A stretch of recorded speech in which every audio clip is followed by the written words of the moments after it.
좋은 생각이라는 월간지에 이 서울교통공사 차장인 분이 이 글을 썼습니다.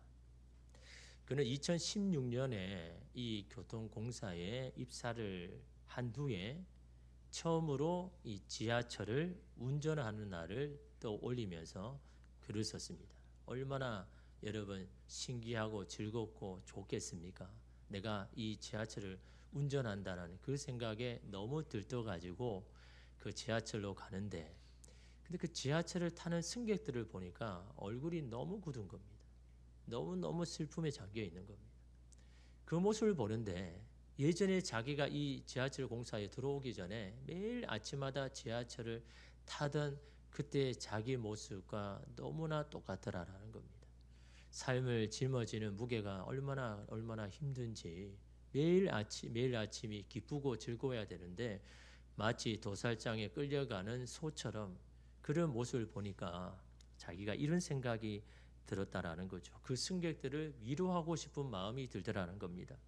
누군가의 지친 하루에 힘이 될 수 있다면 좋겠다라는 그런 생각을 가지고 이 안부를 묻는 안내 방송을 시작하게 되었습니다. 매일 똑같은 방송이 아닌 소소한 감동이 있는 그런 글을 준비했습니다. 그 안내 방송 중에 이 한 글을 이렇게 기록해 두었습니다. 승객 여러분 안녕하세요. 오늘은 어떤 하루를 보내셨나요? 누군가는 기분 좋은, 또 누군가는 좋지 않는, 또 다른 누군가는 그저 평범한 날을 보냈을 겁니다. 하지만 열차를 이용하는 동안은 모두 평안하시기를 바라며 마음의 짐은 두고 내리시길 바랍니다. 그 짐은 제가 가지고 가겠습니다. 이렇게 방통을 했는데 사람들의 이 사람의 마음이 전달되고 이 사람에 대한 응원 메시지가 막 계속해서 나오더라라는 거죠.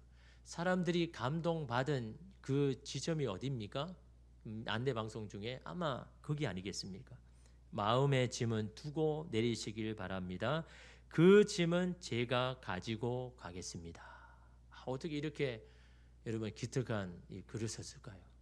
사람들 저마다 다 짊어지죠.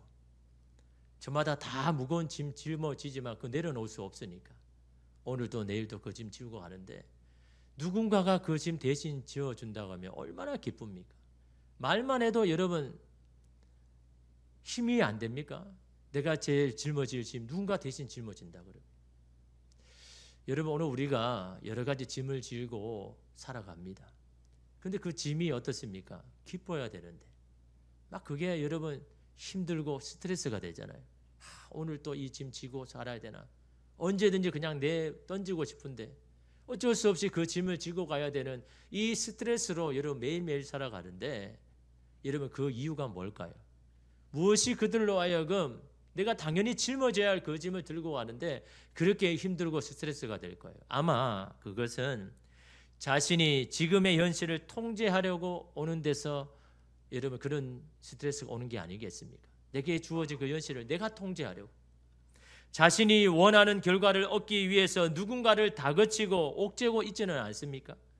그것이 마음대로 되지 않았을 때마다 머리 아파하며 속상해하고 있지는 않습니까? 그런데 여러분 세상을 돌아보면요, 상황을 통제하면 할수록 상황은 더 좋지 않은 방향으로 나아간다라는 겁니다. 내가 자꾸 통제하려고 그러면 오히려 상황은 더 악화되더라는 거죠. 사실 여러분 돌아보면요, 내가 통제할 것이 그렇게 많지 않음을 돌아보게 됩니다. 내가 다 통제할 수 있는 것 같은데 하나하나 따져보면요, 내가 통제할 수 있는 건 없더라라는 겁니다. 가정도 그렇고 배우자도 자녀도 건강도 미래도 여러분의 마음대로 다 통제할 수 있는 것이 있습니까? 다 소나기에서 빠져나가잖아요.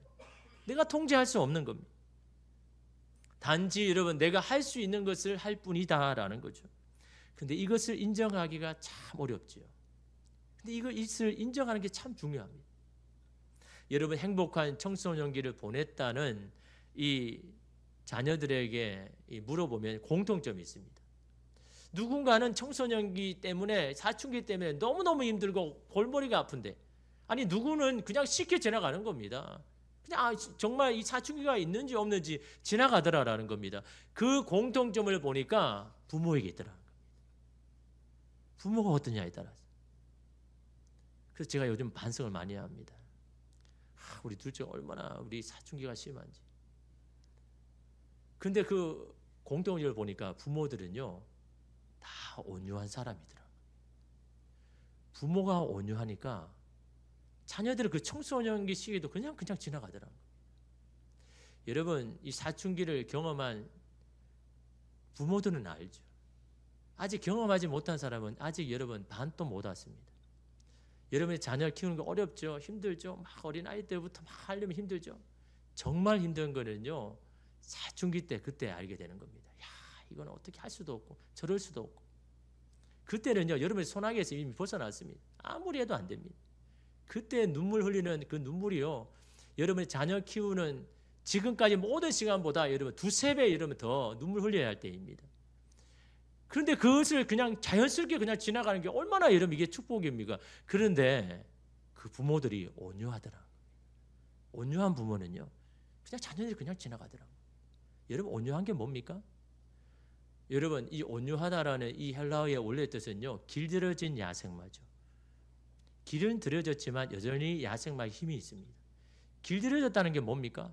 누군가의 어떤 지시와 그걸 순종해서 따른다라는 게 아닙니까? 근데 여전히 여러분 힘은 있는 겁니다. 그래서 온유한 사람은요 멈출 때 잘 멈출 수 있는 사람입니다. 온유한 사람은요 흘러가는 강물을 굳이 거슬러 올라가지 않습니다. 온유하는 사람은요 흘러가는 강물에 단지 자신을 맡기면서도 자신을 지켜나가는 사람이 온유한 사람입니다. 온유한 사람은요 누군가를 통제하려 하지 않고 그 누군가와 함께 가려고 하는 길을 모색하는 사람이 바로 온유한 사람이더라라는 겁니다. 여러분 우리는요 자녀를 자꾸 통제하고 싶은 유혹이 생기죠. 그 이유가 뭡니까? 자식이 잘 되게 하기 위해서. 자기의 미래를 걱정하기 때문에 자꾸 통제하려고 하지 않습니까? 특히 부모의 기대에 어긋나는 행동을 할 때마다 불성실한 모습을 보일 때마다 즉시 개입해서 통제하려고 하죠. 다 이건 너를 위한 거야. 근데 그걸 받아들이는 아이는 어떨까요? 야, 부모가 나를 정말 생각하네. 야, 나를 정말 이렇게 아끼네. 그렇게 생각할까요? 그렇게 하면 얼마나 좋습니까? 근데 대부분 아이들은요 자기를 자꾸 통제할수록 반발심이 생기는 거예요. 아, 부모는 나의 삶을 자꾸 방해하는 방해자구나. 부모 자기 마음대로 하려고 나를 간섭하는 사람이구나. 그렇게 여러분 생각을 하더라라는 겁니다. 여러분 아이들은 먼저 틀린 것을 알려주거나 교정받기를 원하지 않습니다. 자신의 생각을 인정받기를 원하고 공감받기를 원하는 겁니다. 비록 자신의 생각이 틀렸다고 해도 자기의 어떤 감정 이걸 인정받기를 원하지 여러분 어떤 것을 교정하고 고쳐달라고 여러분 그걸 원하지 않더라라는 겁니다. 먼저 부모로부터 인정받을 때 아이들은요 자기 자신을 돌아봅니다. 근데 부모는 어떻게 합니까? 야, 너 어떻게 그렇게 말할 수 있어? 너 어떻게 그런 행동을 해? 자꾸 교정을 하고 고쳐지려고 하죠. 그러면요 자녀는 자기가 잘못해도 안 돌아봅니다. 그러면서 뭐라고 합니까? 아니 엄마도 아빠도 그러잖아요. 그런데 아이는요 자기를 인정하면 스스로 자기를 돌아봅니다. 아, 내가 왜 이런 말을 했을까? 말은 이런 행동을 했을까? 여러분 사람은 여러분 똑같습니다. 누군가로부터 여러분 인정을 받으면요 자기 자신을 돌아보는 겁니다. 여러분 누군가를 고치기를 원합니까? 누군가 좀 달라지기를 원합니까? 그럼 그 사람을 먼저 인정해 줘야죠. 아, 인정할 게 없는데요? 여러분 잘 못한 점만 있을까요? 분명히 잘하는 것도 있는 겁니다. 그럼 뭐 잘 안 하는 거는 여러분 내버려 두고 잘하는 걸 자꾸 인정해 주면요 그 사람은요 스스로 자기의 부족한 걸 돌아보는 겁니다. 아, 내가 이런 부족함이 있었네. 근데 자꾸 여러분 잘 못하는 걸 계속해서 여러분 지적하고 고쳐주려고 하면요 오히려 그 안 돌아보는 겁니다. 부모의 여러분 시각에서는 아니라고 해도 그래 너 생각이 그렇구나. 어떻게 그렇게까지 생각했니? 참 대단하다라고 여러분 인정해 주어야 한다라는 거죠. 그래야 아이들은요 안정감을 느낍니다. 여러분 이 안정감이 참 중요하죠. 부모에게 인정받은 아이는요 안정감을 느낍니다. 안정감을 받은 사람이 아이들이 어떻게 할까요? 더 넓고 더 깊은 사고를 시작할 준비를 하는 겁니다. 자기의 틀에서 깨트리려고 막 몸부림칩니다. 누가요? 안정감 있는 아이들은요. 그럴 때 여러분 이 아이는요 또 다른 자기의 세계로 여러분 다른 세계로 나아갈 수가 있는 겁니다. 근데 자꾸 통제하고 내 안에서 자꾸 이렇게 하려고 그러면요 그 안에서 더 갇히려고 합니다. 더 그 안에서만 있으려고 합니다. 불안하니까요. 여러분 누군가를 통제하는 것 그래서 오히려 그 사람을 위한 게 아닌 거죠. 우리가 여러분 통제하는 것이 아니라 내가 할 수 있는 것들을 여러분 하면 되는 겁니다. 여러분 오늘 말씀에 보면요 손에 장애를 가진 한 사람이 나오죠. 손 마른병을 가진 사람을 이야기합니다. 어떤 질병이나 사고로 인해서 손에 마비가 와서 점점 근육이 상실되어서 손이 야위어 가서 더 이상 손으로 할 수 없는 그런 질병을 가진 사람인 겁니다. 그런 그가 어디에 왔습니까? 회당에 왔죠. 왜 왔을까요? 혹시나 하는 마음으로, 혹시나 하나님의 은혜로 내 병이 고쳐질까 싶어서. 근데 그곳에 누가 왔습니까? 여러분 6절에 보니까요. 또 다른 안식일에 예수께서 회당에 들어가서 가르치실세 거기 오른손 마른 사람이 있는지라. 그 사람이 뭐라고 합니까? 오른손 마른 병을 가진 사람이다. 다른 성경을 보면요 그냥 손 마른 사람이라고 하는데 누가는요 오른손이 마른 사람이다라고 구체적으로 이야기하죠. 왜냐하면 누가는 의사잖아요. 그 의사의 눈에는 사람의 몸만 보는 겁니다. 그게 잘 보이잖아요. 그 사람이 오른손이 마른지 왼손이 마른지 이게 중요하거든요. 왜 그럴까요? 여러분 손으로 생계를 이어가는 사람에게 오른손이 마비되는 그 사람 더 이상 생계를 유지할 수가 없는 겁니다. 너무너무 심각한 상황이라는 거예요. 그걸 강조하기 위해서 이 사람은 지금 너무너무 심각한 사람이다. 그래서 옛날 주석에 보면요 이 사람이 석공이었다고 이야기합니다. 돌을 쪼개가지고 먹고 사는 사람인데 여러분 그 손이 여러분 마비되어가 쓸 수 없다 그러면 어떻게 여러분 그 삶을 살아갑니까? 너무너무 위기의 사람이다. 정말 심각한 상황이다라는 것을 이런 말씀하고 여러분 있는 겁니다. 그런데 여러분 중요한 게 뭡니까? 예수님께 도와달라고 요청을 하지 않는 겁니다. 여러분 그 사람이요 아무 손 놓고 있었을까요? 아마 자기 모든 방편을 해서 손이 낫기를 여러분 했지 않겠습니까? 그럼에도 여러분 손이 안 고쳐지는 겁니다. 여러분 성경의 구약에 보면 여러분 그 사람이 구약이 얼마나 많이 알아졌겠습니까? 구약에 보면 자기처럼 손 많은 사람이 기도해서 나은 그런 사건이 있거든요. 그것 때문에 아마 그런 기대함으로 회당에 온 줄 모릅니다. 여러분 그 사건이 어디에 있습니까? 열왕기상 13장에 나오죠. 누구입니까? 북이스라엘의 처음 왕 여로보암. 이 여로보암이 손 마른 병에 걸렸죠. 왜 걸렸을까요? 여러분 이 여로보암은요 남유다와 결별해야 되고 나라와 백성들을 자기의 통제 아래 두려고 하니까 어떻게 해야 됩니까? 사람들이 절기만 되면 예루살렘 다 가버리는 겁니다. 그러니까 어떻게 통제가 되겠습니까? 그래서 야 너희들 예루살렘 갈 필요가 없어. 이 베델에 내가 단을 쌓아서 여기서 하나님께 제사를 드리면 돼. 거기 안 가려도 돼. 라고 이러면 그 나라를 통제하기 위해서 베델에 단을 쌓았거든요. 그리고 자기가 먼저 거기서 분양하는 겁니다. 내가 먼저 이렇게 할 테니까 너희도 그렇게 해라고. 그렇게 종용을 하는 겁니다. 그런 상황에서 남유다에서 한 선지자가 오죠. 그리고 하나님의 말씀을 전하잖아요. 너가 세운 이 단은 반드시 무너질 거다. 파괴돼 버릴 거다. 아무 소용이 없다. 그렇게 이야기하니까 여로보암이 가만히 있습니까? 화가 나잖아요. 나는 이걸 통해서 나라를 내 손 안에 두려고 하는데 아니 저주를 하니까 이 단이 그냥 무너질 거라 하니까 너무너무 화가 나가지고 막 손을 펴가지고 그 군사들에게 야 저 사람 당장에 잡아 죽여라 라고 손을 펴서 이렇게 했는데 그 즉시 손이 마비가 오버린 겁니다. 손이 말라져 가는 겁니다. 그러니까 이 여로보암이 깜짝 노는 겁니다. 그래서 이 선지자에게 엎드려 가지고 이렇게 말하죠. 열왕기상 13장 6절 말씀에 왕이 하나님의 사람에게 말하여 이르되 청하건대 너는 나를 위하여 내 하나님 여호와께 은혜를 구하여 내 손이 다시 성하게 기도하라. 하나님의 사람이 여호와께 은혜를 구하니 왕의 손이 다시 성하여 전과 같이 되느니라. 깜짝 놀라가지고 하나님의 선지자에게 엎드려 항복해가지고 제발 다시 이 손을 치유해 주십시오 라고 간절히 구하니까 이 선지자가 기도해서 이 손이 말라져 다시 고침을 받았다는 거예요. 이걸 여러분 이 사람도 아는 겁니다. 제가 이 손 마른 병이 보면요 생각나는 한 사람이 있습니다. 이전 교회에 있었던 이 남자 장로님이신데 그는 군 출신입니다. 굉장히 엄격하죠. 그것도 새병대 막 원사 얼마나 여러분 고지쳐 갑니까? 예수를 안 믿으니까 부인이 자꾸 교회를 나가니까 자꾸 핍박하는 겁니다. 야, 교회에 나가 뭐 돈이 나오냐 뭐가 나오냐 왜 자꾸 교회 가냐고 계속 핍박하는 겁니다. 저녁마다 시간 있으면 교회 가니까 어느 날은요 도저히 안 되겠다 싶어가지고 이 금요일 날인데 자기가 야간 근무 있다라고 말하고는 나가는 겁니다. 근데 이게 거짓말한 거죠. 나가가지고는 밖에 저기 있다가 자기 부인이 또 언제 어디 가나 이렇게 지켜보려고 하는데 아니나 다를까 자기 부인이 교회 가는 겁니다.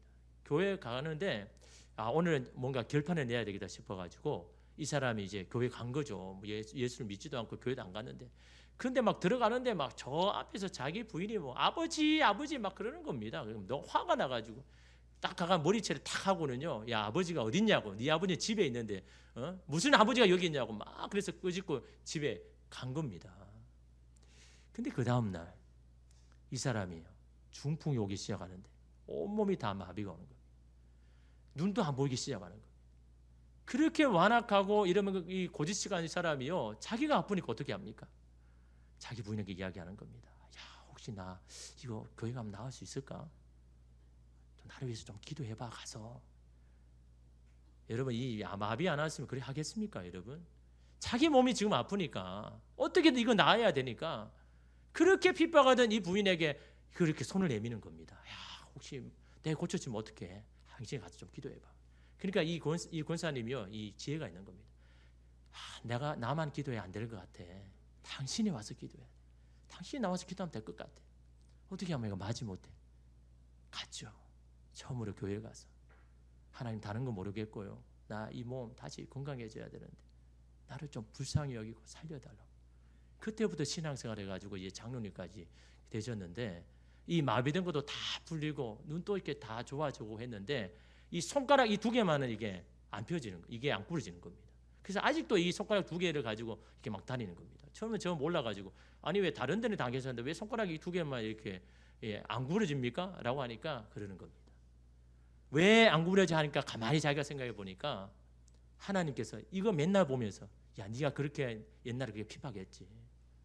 네가 그렇게 했지 않느냐. 그 잊어버리가 싶을까 봐.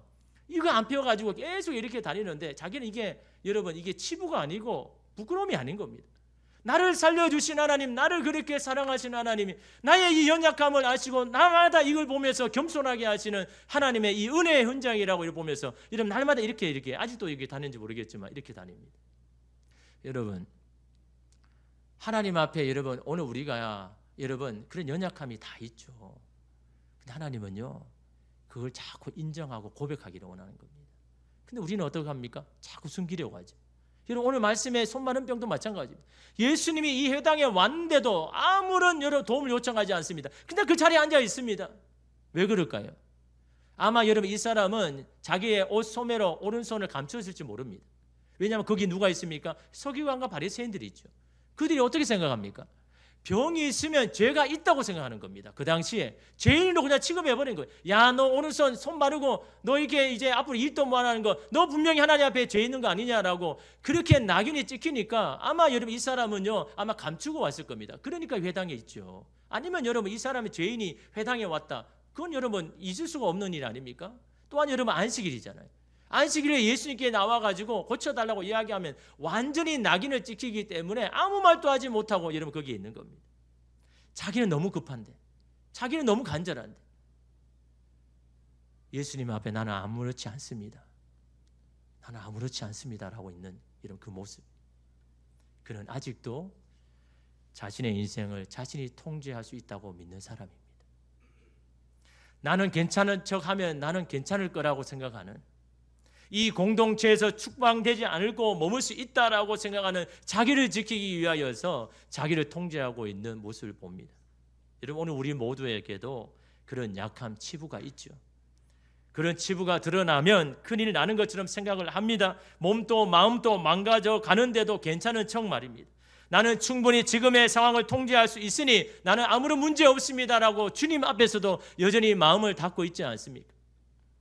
이런 사실을 여러분 아신 예수님께서 어떻게 합니까? 6절에 8절에 보니까 예수께서 그들의 생각을 아시고 손 마른 사람에게 이르되 일어나 한가운데 서라 하시니 그가 일어나 서거늘. 많은 사람이 보고 있는 그때에 그들 한가운데 서라고 이야기합니다. 모든 사람의 이목을 주목받게 만듭니다. 지금까지 사람의 눈에 띄지 않으려고 있는 듯 없는 듯 그렇게 있었는데 왜 예수님은 그로 하여금 난처한 상황에 처하게 하는 걸까요? 예수님은 더 나아가서 이렇게 명하시죠. 10절에 보니까 무리를 둘러보시고 그 사람에게 이르시되 내 손을 내밀라 하시니 그가 그리하매 그 손이 회복된지라. 네 손을 내밀어라. 감추었는데요. 지금까지 그 누구에게도 여러분 보여주지 않았는데 옷으로 감추었던 너의 치부를 드러내라 말씀합니다. 정말 하고 싶지 않은 일이잖아요. 그런데 그가 유일하게 할 수 있는 일입니다. 자신의 손 마른 병, 자신이 할 수 없는 거잖아요.